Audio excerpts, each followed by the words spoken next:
So the fourth quarter and full year 2024 auto sales numbers have come out. Auto News is reporting them, and there's a couple of really interesting takeaways from here. And today I'm going to kind of run through it with you and my thoughts on it. So welcome back, y'all.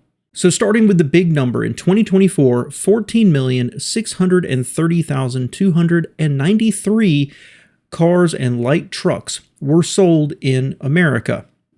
That is up 2.7%. A nice little bump. And what's interesting is behind these numbers, some of the big winners were the smaller vehicles, like the Nissan Kicks and the Chevy Trax. Actually has become the third bestseller in Chevy's portfolio.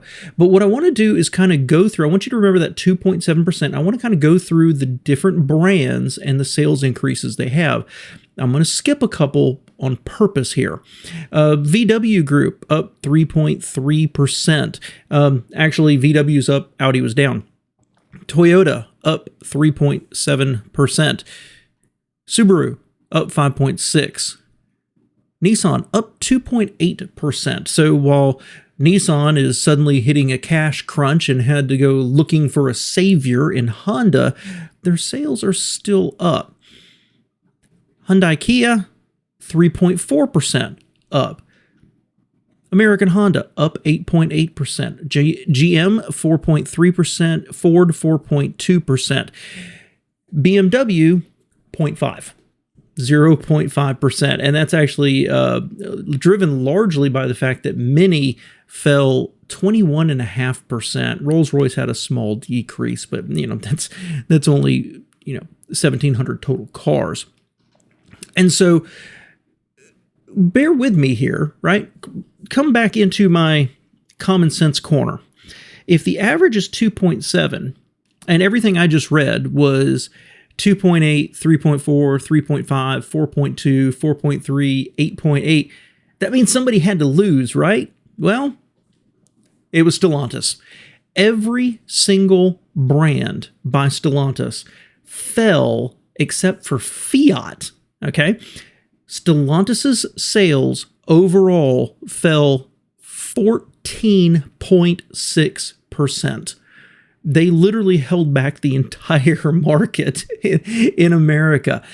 Fiat increased 152.6%. Now, that's only to a total of 1,528 cars. Okay, so that must be the new Fiat 500e, and very likely has something to do with that dealership out in Colorado that's got a $0 lease on these things. But every single brand, including Dodge, is down 28%. Chrysler was down. Jeep was down 8.6%, it looks like, and Ram is down almost 19%.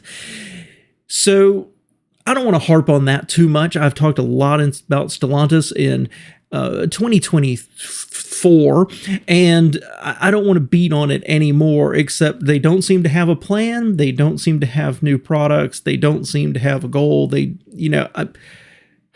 If you listen to the CEO of Chrysler, they've got a plan and they're moving forward with it. But right now, it's just brutal. Hopefully, with Carlos retiring, right, resigning, hopefully they're going to start to get this right. And it feels like they already are. It feels like they're starting to eat through the inventory, and that they're starting to focus on some lower price models and refocusing their marketing as well. So hopefully this will all start to turn around. I'll be surprised if we don't see a couple of big Stellantis advertisements or some of the brands in the Super Bowl, honestly. But the other takeaway is actually.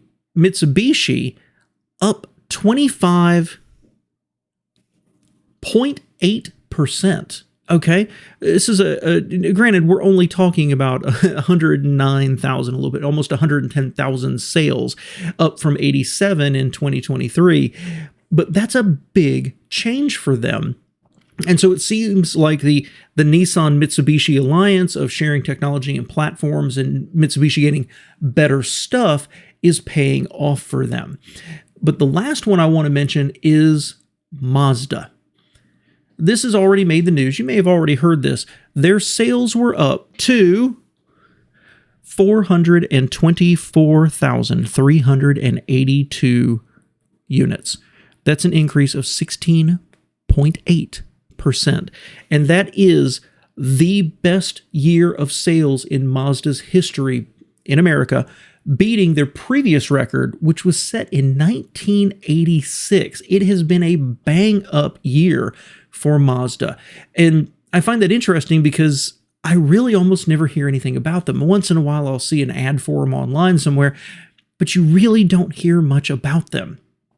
And they've quietly, their plan to produce sharp-looking vehicles with higher quality interiors and move a little more premium seems to be paying off. In fact, their number one seller is the CX-5, which is, I think, their oldest car in their lineup right now.